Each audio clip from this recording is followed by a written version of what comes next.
함께 복도하심으로 5월 12일 수요일 새벽 기도회를 하나님께 드리시겠습니다.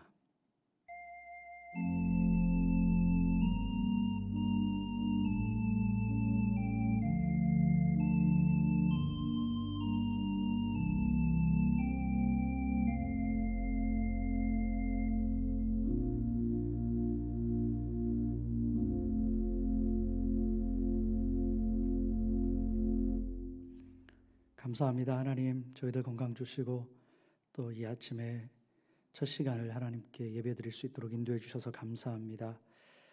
구원하여 주셨고 예배자로 세워주셨사오니 우리의 삶이 주님 보시기에 귀하고 아름답기를 원합니다.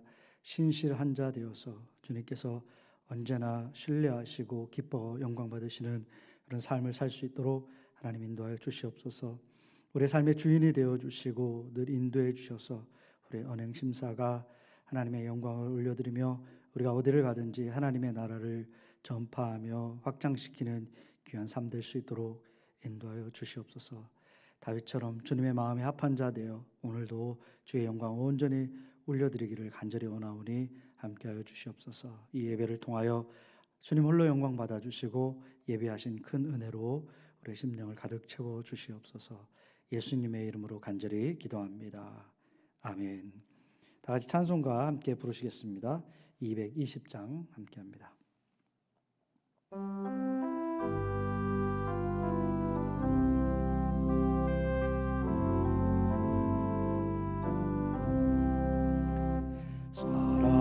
사랑하는 주님 앞에 형제자매 한자리에 크신 은혜 생각하며 즐거운 찬송 부르네.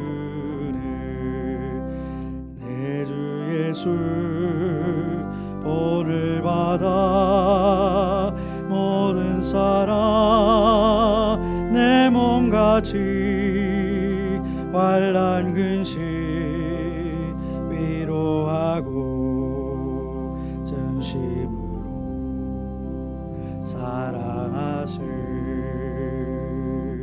사랑하는 주님 앞에 온갖 충성 다 바쳐서 괴로우나 즐거우나 주님만 힘써 섬기네. 우리 주님 거룩한 손 제자들의 발을 씻어 남 섬기는 종의 도를 몸소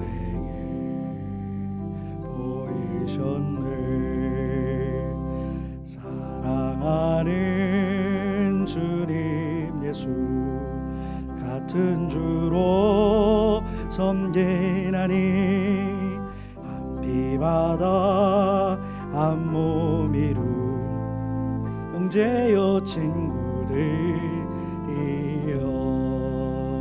한 몸같이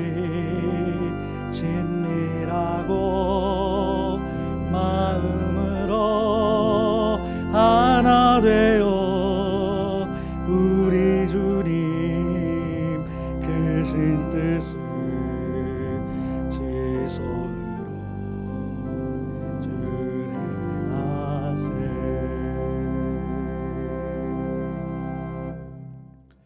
하나님의 말씀 요한이서 1장 4절로 11절의 말씀 봉독해 올리겠습니다. 너의 자녀들 중에 우리가 아버지께 받은 계명대로 진리를 행하는 자를 내가 보니 심히 기쁘도다. 부녀여 내가 이제 내게 구하노니 서로 사랑하자. 이는 새 계명같이 내게 쓰는 것이 아니요 처음부터 우리가 가진 것이라. 또 사랑은 이것이니 우리가 그 계명을 따라 행하는 것이요 계명은 이것이니 너희가 처음부터 들은 바와 같이 그 가운데서 행하라 하심이라. 미혹하는 자가 세상에 많이 나왔나니 이는 예수 그리스도께서 육체로 오심을 부인하는 자라. 이런 자가 미혹하는 자요 적 그리스도니 너희는 스스로 삼가 우리가 일한 것을 잃지 말고 오직 온전한 상을 받으라. 지나쳐 그리스도의 교훈 안에 거하지 아니하는 자는 다 하나님을 모시지 못하되 교훈 안에 거하는 그 모든 그 사람은 아버지와 아들을 모시느니라. 누구든지 이 교훈을 가지지 않고 너에게 나아가거든 그를 집에 들이지도 말고 인사도 하지 말라. 그에게 인사하는 자는 그 악한 일에 참여하는 자임이라. 하나님의 말씀입니다. 요한 2서는 굉장히 짧은 성경이죠. 한 장으로 구성된 몇 권의 책 중에 한 권입니다. 요한 2서의 중심 주제는 요한 1서와 별반 다르지 않다. 그래서 요한 1서를 이렇게 요약해 놓은, 다시 한번 반복해서 강조하는 것이 요한 2서다라고 그렇게 말씀드릴 수도 있을 것입니다. 근데 요한 1서와 2서의 장수의 차이도 있지만 큰 차이는 수신자가 분명하다는 것이죠. 발신자는 사도 요한이고 수신자가 1서 같은 경우는 특정하게 언급하지 않았죠. 그래서 모든 그리스도인들에게 주시는 하나님의 그런 말씀입니다. 근데 요한 2서 말씀은 오늘 우리가 읽지 않고 4절부터 읽어서 나와 있지 않지만 1절에 보면 분명하게 수신자가 언급되어 있습니다. 수신자는 한 부녀와 그의 자녀들이다라고 그렇게 언급하고 있습니다. 장로인 요한이 한 부녀에게 그리고 그 자녀에게 쓰는 편지가 바로 요한 2서가 되겠습니다. 자, 이 내용을 보면서 이미 그 당시에 교회가 조직화가 잘 되었다. 그러니까 장로, 지금으로 따지면 이제 목회자거든요. 목사인 요한이 평신도인 한 부녀에게, 그 가족에게 보내는 그런 편지, 서신인 것입니다. 그러니까 이렇게 교회는 이미 목회자, 평신도 이렇게 조직화된 모습으로 발전해 있었구나라는 것을 우리가 짐작할 수가 있는 것이죠. 근데 어떤 이 요한 2서를 해석함에 있어서 어떤 성경학자들은 이 부녀와 그의 자녀들을 그냥 일반적인 교회로 그렇게 봐야 된다라고 강조하기도 합니다. 근데 특정하게 한 그 수신자를 언급하고 있는 것으로 보아서 요한 사도의 그 교회의 한 부녀, 한 여인, 이름은 알 수 없지만 한 여인과 그 자녀들이 겪고 있는 그 일을 바라보면서 그들에게 서신을 주고 있는 것이다라고 보는 것이 맞을 것 같습니다. 그런데 내용적으로 보면 우리 모든 그리스도인들에게 주는 것이기도 합니다. 왜냐하면 이들이 교회의 구성원이기도 하고 또 이들이 경험하고 있는 것이 보편적인 우리 교인들이 누구나 경험할 수 있는 그런 내용이기 때문입니다. 자, 그래서 전 교인 우리들에게 주시는 하나님의 말씀으로 받아야 될 줄 믿습니다. 자, 구성을 한번 보면 요한 2서의 구성은 1장으로 되어 있고 1절부터 3절까지는 서론 부분입니다. 발신자와 수신자 이렇게 언급하고 있는 서론이고 또 본론, 우리가 읽은 4절부터 11절까지가 본론에 해당되겠습니다. 그리고 결론은 12절에서 13절 끝마치는, 서신을 끝마치는 그 인사말을 하면서 이렇게 이루어져 있습니다. 그래서 오늘 우리가 읽은 본문은 서론, 결론, 끝, 처음과 마지막을 이렇게 스킵하고 본론 부분만 읽고 묵상했습니다. 그래서 오늘 본론 부분은 또 두 가지로 요약될 수가 있습니다. 4절부터 6절까지는 형제 사랑에 대한 이야기고요. 그리고 7절부터 11절까지는 이단에 대한 경계에 대한 그 권면을 이야기하고 있습니다. 또 다르게 구분하면 전반부는 우리 그리스도인들이 성도들이 꼭 해야 할 것, 그리고 또 후반부 7절부터는 하지 말아야 될 것에 대해서 이렇게 언급하고 있는 것을 볼 수가 있습니다. 요한 1서, 2서 모두의 공통적인 그 강조점이 있죠. 뭐냐면 성도들은 누구나 신실한 삶을 살아야 된다. 하나님 앞에서 신실해야 된다. 이 신실함을 가지고 하나님 앞에 나아가야 된다라는 걸 강조하고 있습니다. 그럼 신실한 성도의 삶을 요한 2서에서 이야기하고 있는 신실한 성도의 삶은 어떻게 나타내져야 되는가? 형제를 사랑하는 것으로 먼저는 나타나져야 된다. 5절에서 이렇게 말씀하고 있죠. 부녀여 내가 이제 네게 구하노니 서로 사랑하자라고 말씀합니다. 자, 사도 요한은 이 부녀에게 왜 이제는 서로 이제 사랑하자라고 이렇게 이야기해야만 했을까요? 자, 이 말씀을 통해서 장로인 사도 요한, 즉 교회 리더십과 이 부녀의 가족들과 뭔가 전과 같지 않은 그런 갈등 같은 것들이 일어났었음을 우리는 짐작할 수가 있는 겁니다. 그런 가능성이 있었겠구나 이렇게 해석할 수가 있는 거죠. 오늘 본문 4절을 보면 너희 자녀들 중에 우리가 아버지께 받은 계명대로 진리를 행하는 자를 내가 보니 심히 기쁘도다 하면서 기쁜 마음을 먼저 언급하고 있는데요. 이 여인의 자녀들이 총 몇 명인지 우리는 알 수 없습니다. 그러나 여러 명이라는 것은 우리가 알 수 있죠. 이 말씀을 통해서. 그런데 이들 중에 몇 명이 하나님의 말씀대로 진리대로 살아가고 있다라고, 그래서 기쁘다라고 이렇게 말하고 있는 겁니다. 그런 모습을 볼 때 목회자는 얼마나 기쁘겠어요. 목회자의 기쁨은 뭐냐면 말씀대로 우리 삽시다. 이게 늘 설교 말씀 아닙니까? 우리가 다 하나님의 뜻대로 삽시다. 바른 진리 안에 삽시다. 그렇게 강조하고 또 가르쳤을 때 그 가르침을 받고 사람들이 변화되고 정말 그렇게 살 때 그 모습을 볼 때 가장 기쁜 것입니다. 인간적으로 잘해주는 것, 그런 것도 물론 기쁘겠지만 가장 기쁜 것은 바로 사역의 또 그 열심을 가지고 했던 이런 목회의 열매들이 그 믿음이 성장하는 것으로 나타날 때 그것만큼 기쁜 것이 없다. 자, 그런데 이렇게 지금 사도 요한이 볼 때 그런 기쁨의 열매들이 일어나고 있다는 것입니다. 그래서 목회자는 기쁘다는 거예요. 자, 그런데 이걸 다시 돌려서 생각해 보면 그 중에 그 자녀들 중에 그렇지 못한 자녀들도 있다라는 것입니다. 자, 그렇다면 기쁨이 아니라 염려를 주는 그런 자녀들이 있다라는 것을 암시하는 거예요. 사도 요한은 바른 말씀 위에 진리 위에 교회를 세웠죠. 그리고 양육을 했습니다. 그런데 그 교회 공동체에 잘못된 사상들이 들어왔죠. 잘못된 가르침이 들어왔습니다. 신앙의 이름으로 들어왔지만 그것은 대단히 잘못된 가르침이었습니다. 영지주의라고 요한일서 하면서 말씀을 드렸죠. 그런 가르침 때문에 교인들이 혼란스럽게 되었습니다. 그리고 시험에 드는 일이 있었던 것이죠. 자, 그런 것을 한번 생각해 봤을 때 이 여인 자녀들 또한 그러한 영향을 받았을 수 있다. 자, 그래서 마음이 나눠지는 거예요. 나쁜 영향력을 받은 자녀들이 생겨났을 가능성이 있다. 우리는 그렇게 짐작할 수 있는 것이죠.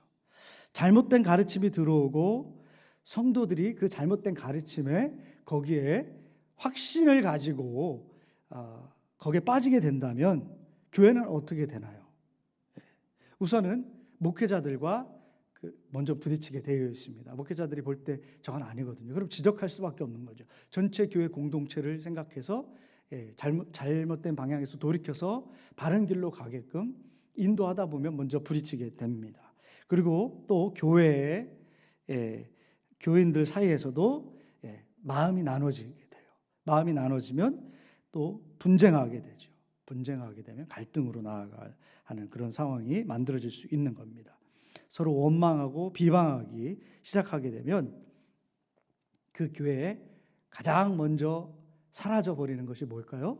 바로 사랑의 마음. 서로 귀히 여기면서 서로 챙겨주고 기도해주고 했던 그런 것들이 싹 사라져 버리는 것이죠. 우리 교회도 그런 아픔을 겪었잖아요. 그렇게 막 서로 비판하고 비방할 때 먼저 생기는 것이 무엇입니까? 사랑의 마음이.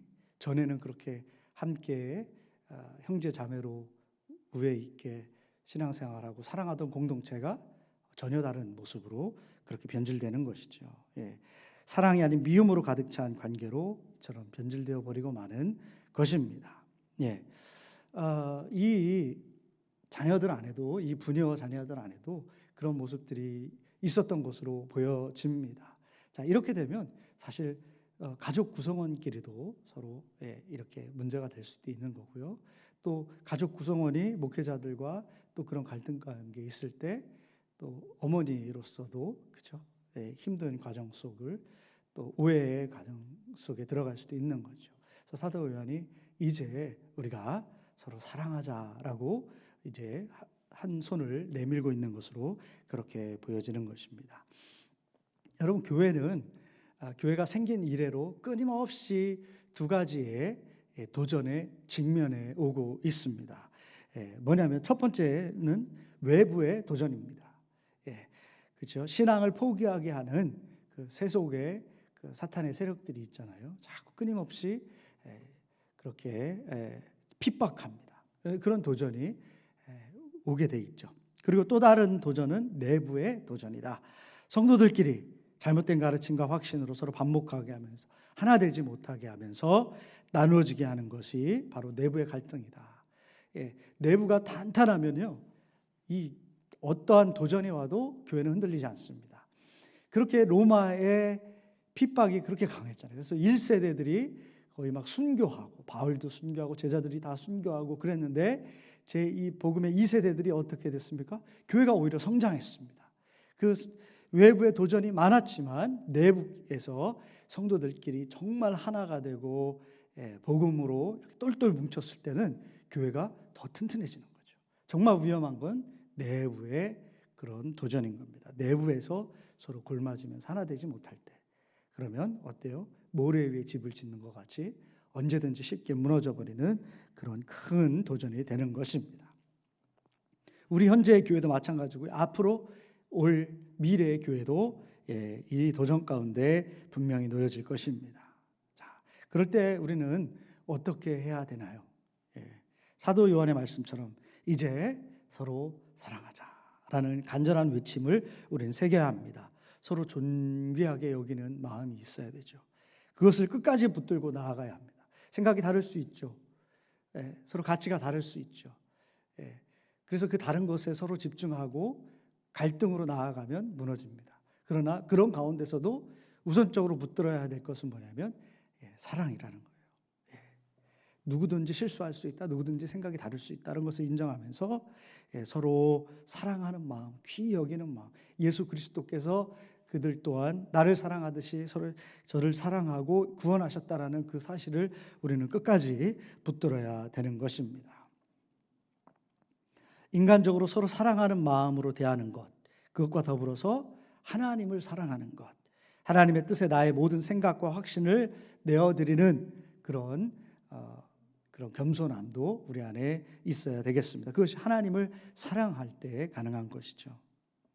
사도 요한은 우리가 왜 사랑해야 되는가라고 말하면서 그것은 바로 하나님의 계명에 따라 하는 것이기 때문이다라고 말씀하고 있죠. 자, 우리 모두는 하나님의 자녀로 부름받았고 예수 그리스도를 믿는 믿음으로 사는 사람들입니다. 예수님께서 우리를 이처럼 사랑하사 자기 자신을, 하나님은 우리를 위해서 독생자를 주시고 예수 그리스도께서는 자기 삶을, 자기 목숨을 내어주셨습니다. 그렇게 우리를 사랑하시고 우리도 서로 사랑하라 라는 그런 새 계명을 우리에게 주셨기 때문입니다. 그래서 우리는 서로 사랑하는 것이 마땅하다는 것이죠. 그래서 주님 때문에 사랑합니다. 이렇듯 주님께 우리의 중심을 맞출 때 우리는 우리의 자아를 내려놓고 하나님의 뜻에 순종할 수 있는 그런 신실한 성도가 될 줄 믿습니다. 생각이 다르고 그것이 교회의 도전이 될 때 장로 요한은 얼마든지 미워하고 쳐낼 수 있었지만 그의 성도를 끝까지 사랑하며 바른 길로 인도하기를 애쓰고 있는 것을 오늘 말씀을 통해서 보게 되는 것이죠.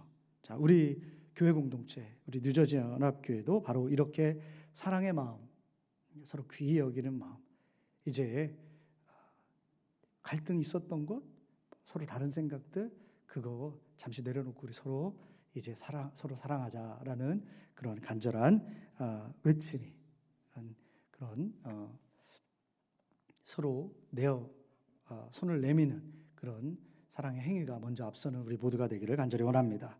자, 두 번째, 하나님의 신실한 자녀는 바른 삶을 위해서 삼가는 삶을 산다.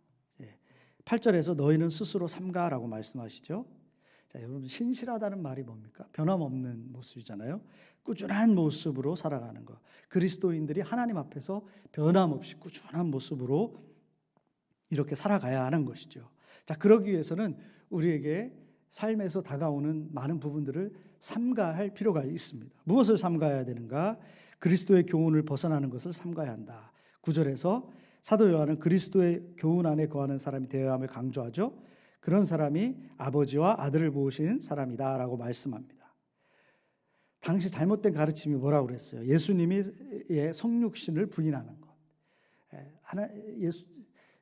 육신은 악한 것이고 쓸모없는 것이다 라고 해서 영혼 이런 것만 중요하다라고 했죠. 그래서 예수님의 성육신을 부인하는, 그래서 그리스도인의 삶에 왜곡된, 도덕적으로 변질된 이런 삶으로 인도했던 것이죠. 근데 그리스도인들은 온전한 인간으로 이 땅에 오신 주님을 온전히 믿고 따르는 삶을 사는 것이죠. 주님을 믿고 또 주님처럼, 주님이 살아가신 것처럼 그렇게 살아가는 것.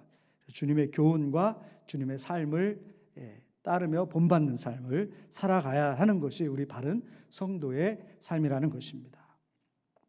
여전히 우리들 안에도 이렇듯 주님의 교훈을 별로 중요하게 여기지 않고요, 자신이 원하는 대로 살아가는 사람들이 있습니다. 그래서 그리스도인이라고 하면서 예수 그리스도를 닮은 삶을 추구하는 것이라기보다는 그저 내 마음대로 살아가는 사람들이 있습니다. 믿음과 삶이 분리된 그런 삶인 것이죠. 자, 그래서 삶에서 믿음의 열매가 드러나지 않는 것, 세상 가치로 그대로 살아가는 것. 자, 그리스도를 모시는 사람들은 이런 삶을 살면 안 된다. 삼가야 된다. 그래서 하나님의 뜻이 아닌 것에는 우리의 삶을 삼가고 주님의 뜻에는 우리가 헌신하는 그런 삶을 살아야 되는 것이죠. 자, 두 번째 삼가야 될 게 또 나오는데, 거짓 교훈을 가르치는 자를 삼가야 된다. 오늘 여기에는 적그리스도라는 단어를 썼어요. 근데 여기 적그리스도는 요한계시록에 나오는 적그리스도와는 좀 차원이 좀 다른 것 같은데, 요한 2서에서 나오는 적그리스도는 그리스도를 적으로 하는, 그리스도에 바르게 믿지 못하게 만드는 그런 모든 세력들을 말하고 있습니다. 10절에서 사도 요한은 누구든지 이 교훈을 가지지 않고 너에게 나아가거든 그를 집에 들이지도 말고 인사도 하지 말라. 그러니까 적그리스도와 관계를 분명히 멀리해야 된다라고 말씀하는 겁니다. 왜 그래요? 이단들의 특징이 있어요. 첫 번째, 굉장히 열심입니다. 두 번째, 그들의 영향력은 실로 막강하다. 괜찮겠지 이렇게 방심하다가는 어느 순간에 나의 믿음에도 영향을 받을 수 있는 겁니다. 자, 오늘 말씀해 보니까 집에 들이지 말라라고 말하고 있잖아요. 그러니까 이 이단들이 얼마나 열심히 했냐면 가가호호 돌아다니면서 전도를 한 겁니다. 그리스도인들이 얼마나 유순한 사람들이 얼마나 사람들에게 잘 대접하는 그런 착한 사람들이에요. 그러니까 들어가면 들어오세요 가면 이렇게 하겠죠. 그럼 거기에서 잘못된 사상들을 자꾸 그렇게 해주는 겁니다. 그래서 들이지 말라 그런 거예요. 이들의 열심이 대단한 겁니다. 또 그들의 영향력 하찮게 여기면 안 돼요. 교회가 시험에 듭니다. 요한 이 서신을 보낸 이유도 바로 그러한 영향력이 있었기 때문이 아니겠습니까? 그래서 교인들이 해야 될 것은 뭐냐면 이런 것들을 삼가야 됩니다. 철저하게 나의 바른 신앙을 이렇게 지켜나가면서 보호하면서 늘 바른 진리 안에 거해야 되는 것이죠. 이단 사상은 멀리하는 것이 지혜로운 삶이고 하나님의 뜻인 줄 믿습니다. 여러분, 돈, 보석, 명품 이런 것들의 공통점 다 아시잖아요. 가치가 높다는 것이죠. 그리고 가치가 높기 때문에 또한 이런 것들의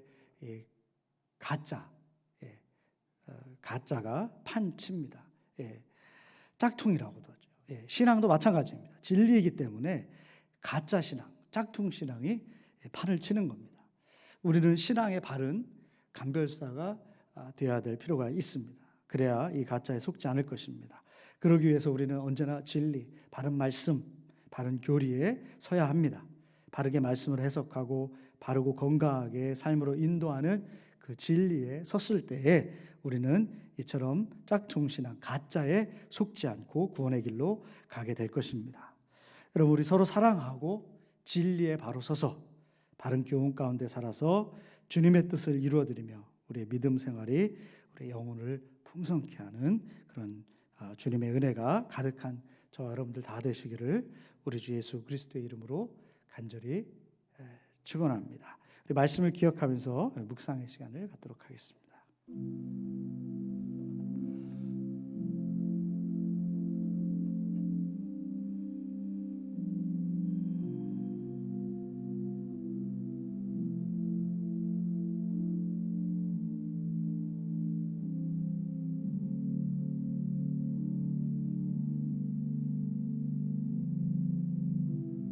하나님, 주님께서 피 흘려 세우신 이 아름다운 주님의 공동체 뉴저지 연합교회가 서로 사랑하며 하나 될 수 있도록 인도하여 주시옵소서. 서로 귀히 여기며 모두가 다 주님의 자녀이고 또 주님의 지체임을 잊지 않게 하시고 서로 사랑하는 마음은 끝까지 붙들고 그 사랑 안에서 모든 것들을 해나갈 수 있도록 인도하여 주시기를 원합니다. 주님의 교훈에 바로 서게 하시고 잘못된 것에 마음을 두며 영향을 받지 않도록 진리 안에 바로 설 수 있도록 늘 인도하여 주시옵소서. 이제는 우리 주 예수 그리스도의 은혜와 하늘아버지의 놀라우신 사랑과 성령의 감화 감동 역사 충만하심이 참 진리 안에서 살아가고 주님의 기쁨이 되기로 결단하고 나아가는 우리 성도님들 머리에 이제부터 영원토록 함께하여 주시기를 간절히 축원하옵나이다. 아멘.